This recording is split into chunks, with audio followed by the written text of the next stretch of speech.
Hi and welcome viewers and subscribers to Journey with Jacqueline. We are cooking a bit later in this vlog and I'm just walking through the park to go shopping. I'd also wanted to talk about housing and homelessness on the rise in UK, in fact even USA and many of the Western countries.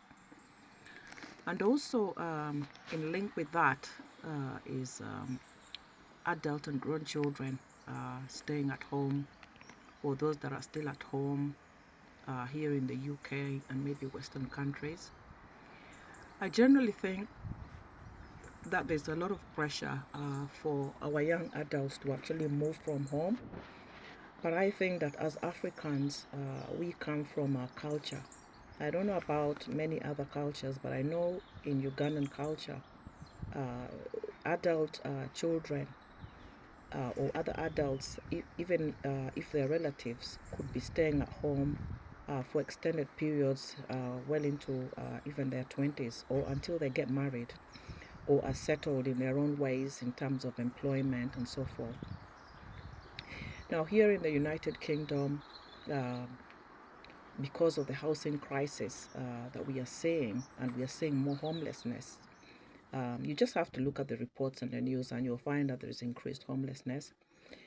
The pressure of sending adults out, or the pressure they may even put upon they themselves to go out there and look for their own accommodation when they are probably not ready, is I think it's risking homelessness. By God's grace, that shall not come to pass. However, I think that we have examples to emulate. For instance, in the African community, we need to look at the Indians and how they actually continue to live in one home, even as they build portfolio in terms of buying property, perhaps for their adult children, who in turn will probably move to those homes, or they could leverage that to actually bring back an income. I was speaking probably over a year ago to somebody I know that had 4 daughters, and she said that during the crisis of COVID, around COVID time, I think, when many people lost their jobs, her daughters, lost their jobs, or because of the increase in the cost of living, they had to return home. These are daughters that were 26, 24, 30. They came back home. So that is what we are seeing. And I just feel like as though there is no need to pressure our young people, our young African adult children to go out there. Uh, the second, as first generation, if you want to call yourself that had children here, may very well be a little more settled in terms of housing. And even if you're not, and you've got a place where they are still staying, I think it makes sense to continue staying together as a family unit until they are ready to actually go out there, because there are risks of homelessness.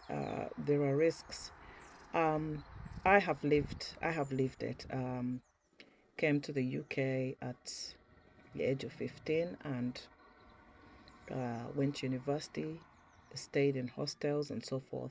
Came out and found myself looking for where to stay next. At that time, I then had to rent a place, which, because of the job that I had at the time, the first job I just took something to do after graduation. And I actually struggled, and that was in London, and that was years ago, as a matter of fact. But I still struggled, and living with people in accommodation like a HMO, for instance, which is multiple occupancy houses. You find yourself sharing small kitchens, sharing a bathroom, and if people are not clean, if people are not with integrity, you find your things being taken away, stolen. So there are so many issues out there that I feel we need to protect our young adults from. Yes, they are young adults. Yes, they need to grow. And are they working? Are they on their feet? Yes, many of them are. Many of our young adults here in UK work very hard, I have to say. I can't speak for everybody, but I know many young adults. They work so hard, they look for work. And they mustn't find themselves struggling so hard, working around the clock just to pay, astronomical, rents in UK. So that is what I wanted to talk about. Somebody came, a video I saw, a lady, and she was sleeping on the kitchen floor. There's a video that's circulating. She said she was still sending her family money to her country, and she was still being told, "Is that all you're sending?" Yet this lady was spending her time working and still sleeping on the kitchen floor. She couldn't meet her costs. So my heart goes out to many people who are finding themselves in such situations, and that is why I wanted to talk about it, because I too almost wound up there many years ago, being um, a graduate, just finishing school, and looking for somewhere to stay. Gone are the days when one leaves home at 16.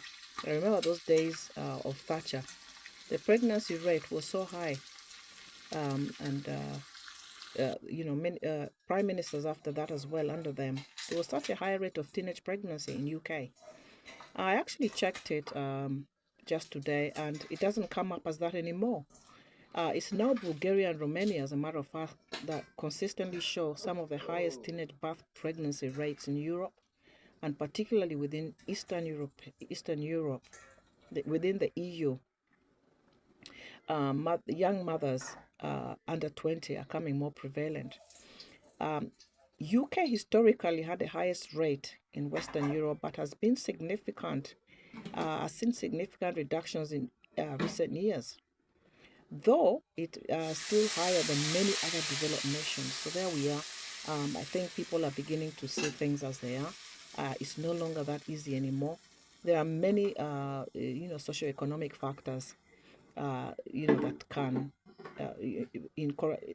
that correlate to poverty and deprivation, and also teaching inadequate, sex and relationship education, barriers, contraception, and so forth.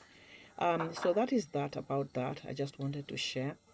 Today I am cooking gizzard, and we are going to serve that with white rice and vegetables. Here I had made a base for the sauce. I used red pepper, sweet pepper, that is, onions, garlic, ginger, and I believe tomatoes.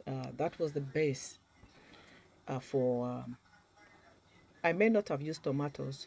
No, I did. Yes, I used tomatoes, and here I'm adding some spices, of which I have ginger, I have a bit of oregano, I added salt. I also added some curry powder and turmeric powder, and that's the base for it. Um, Gizzard, I fried it first, just so that it is a little softer, and also that it cooks through, because this dish doesn't, the sauce for it does not take long to cook. And so the idea is to actually just put the fried gizzard straight into the sauce after the sauce has cooked a little bit.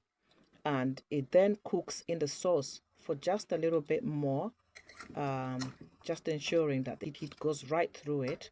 And pretty much that is it.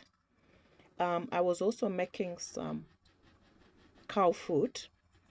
I usually like to, I just got this craving for cow food, and all I did was put it overnight in a slow cooker with peppers, red peppers. I used onions as well, I also used, I put in ginger for flavor. That's fresh ginger I put in there. But I was meant to put in carrots. I actually forgot to put them in. And that's that. Thank you so much. If you are new here, please do subscribe. I hope you find something that you are looking for here. I hope you enjoy the videos. Until next time,